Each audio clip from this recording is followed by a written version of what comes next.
When my husband told our son to leave the house, I didn't shout. I didn't cry. I just stood there, frozen, watching the two people I loved most walk in opposite directions. That night, the sound of the front door closing echoed in my chest like thunder. Our son's footsteps faded away, and all that was left was silence. I still remember the look on my husband's face, cold, angry, proud. And I remember the way my heart broke quietly, without a single tear falling. You see, families don't always break because of big things. Sometimes it's a few words spoken in anger. Sometimes it's pride. And sometimes it's the silence that follows. This is the story of how my husband disowned our son, and how that decision changed our family forever. My name is Linda. I've been married to Robert for 32 years. We built our home together, a small 2-story house with a big garden out back. Robert was always the strict one. He believed in hard work, discipline, and rules. I was the softer one, the one who said, "It's okay, let him try again." We had one child, our son, Mark. From the moment he was born, my world changed. He was quiet, gentle, and kind. He loved drawing and music, not business or sports like his father wanted. Robert used to say, "He needs to toughen up." I used to smile and say, "He's just thoughtful." As Mark grew older, the distance between father and son slowly widened. Robert wanted him to join the family business, a small construction company he'd built with his own hands. But Mark wanted to be an artist. He'd spend hours in his room sketching, painting, or playing guitar. Sometimes when Robert came home and saw paint on the dining table, he'd sigh and say, "Is this what I worked for? For him to waste his time with colors?" I tried to keep peace. I'd tell Robert, "He's young, let him find his path." But Robert's patience was wearing thin. To him, success meant stability, a paycheck, and respect. To Mark, success meant happiness and freedom.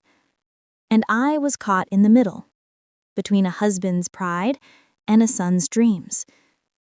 The real tension began after Mark finished college. Instead of joining the construction company, he said he wanted to open a small art studio with his friend. Robert didn't take it well. He slammed his hand on the table and said, "You're not throwing away your future on this nonsense." Mark looked down, quiet first, then said softly, "Dad, it's not nonsense to me." Dinner that night ended in silence. For weeks after that, they hardly spoke.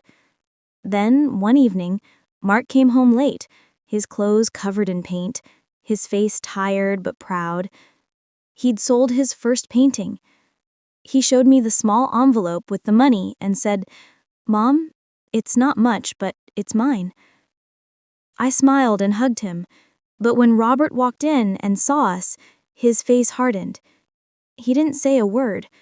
He just turned and went upstairs. Later that night, I found him sitting on the bed staring at the wall.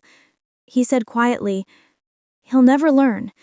You keep encouraging him and he'll never grow up." I wanted to argue, but I didn't.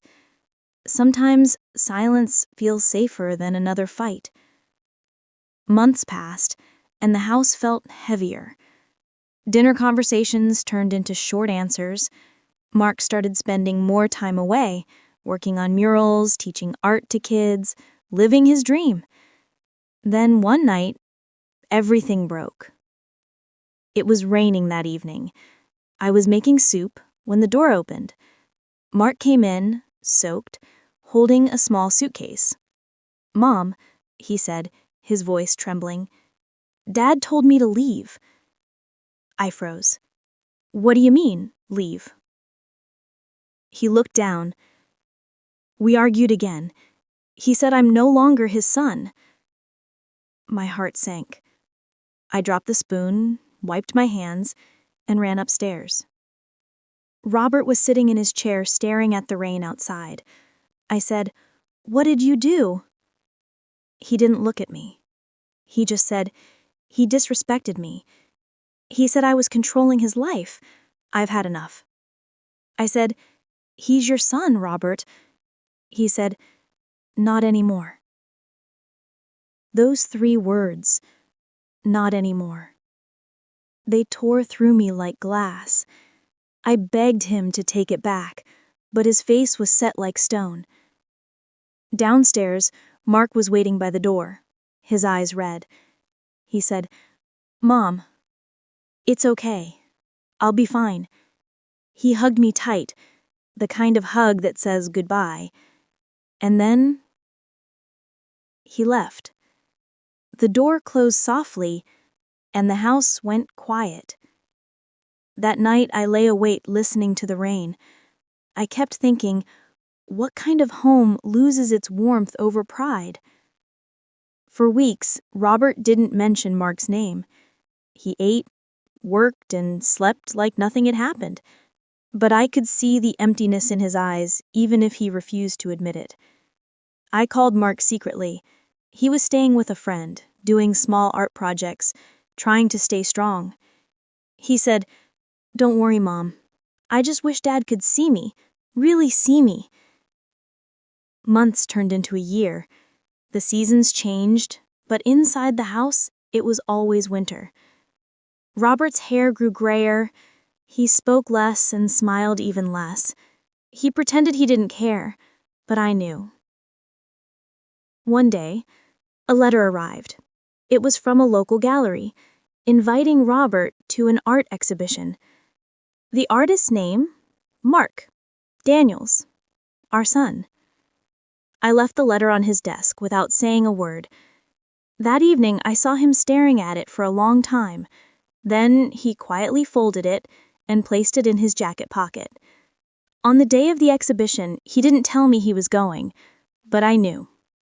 He came home late that night. His eyes were red, and he looked softer. He sat at the table and said, "I saw his art." I asked, "And?" He whispered, "They were beautiful. He's really good." Then his voice broke. He covered his face with his hands and began to cry. He said, "I told him he'd never be anything, and I was wrong." It was the first time in 30 years I'd seen my husband cry. I placed my hand on his shoulder and said, "It's not too late, Robert." That night, he wrote a letter. It was short, just a few lines. "Mark, I saw your art today. I was wrong. If you'll let me, I'd like to come see you. Love, Dad." I mailed it the morning after. A week later, a reply came. It was a photo of Mark standing next to one of his paintings. Behind him, in the corner, was an empty stool with a small sign that read, "Reserved for Dad." Robert stared at that photo for a long time. He didn't say anything, but the next day, he asked me to help him buy a bus ticket. When we arrived at Bidhellery, Mark was waiting by the door. He looked older, more confident, but still our boy. For a moment, no one spoke. Then Robert walked up to him and said quietly, "I'm proud of you, son." Mark's eyes filled with tears. He didn't say anything. He just hugged his father. A long, silent, forgiving hug. And in that moment, all the noise, all the years of anger and pride disappeared. After that day, our family slowly healed. Robert started visiting Mark's studio, helping him build frames, fixing lights, even bringing him lunch sometimes. They didn't talk about the past much. They didn't need to. Sometimes healing doesn't need big words, just presence, just love. Now, every time I walk into Mark's gallery, I see one painting hanging near the entrance. It's a simple scene. A man and his son sitting in a quiet room, both holding paintbrushes. At the bottom, there's a small line that reads, "Forgiveness builds what pride destroys." Every time Robert sees it, he smiles. And sometimes I see tears in his eyes, not of regret anymore, but of peace. We often think that strength means standing firm, never bending, never apologizing. But the truth is, strength sometimes means saying I was wrong. It means choosing love over ego. So if you're listening to this, and there's someone you've drifted away from, a son, a daughter, a parent, don't wait for tomorrow. Read both holding paintbrushes. At the bottom, there's a small line that reads, "Forgiveness builds what pride destroys." Every time Robert sees it, he smiles. And sometimes I see tears in his eyes, not of regret anymore, but of peace. We often think that strength means standing firm, never bending, never apologizing. But the truth is, strength sometimes means saying, I was wrong. It means choosing love over ego. So, if you're listening to this, and there's someone you've drifted away from, a son, a daughter, a parent, don't wait for tomorrow. Reach out today. Because forgiveness doesn't change the past, but it does heal the future. This was my story, a story of pride, loss, and a second chance. If it touched your heart, share it with someone who might need a little hope tonight. And remember, even broken families can find their way back to love.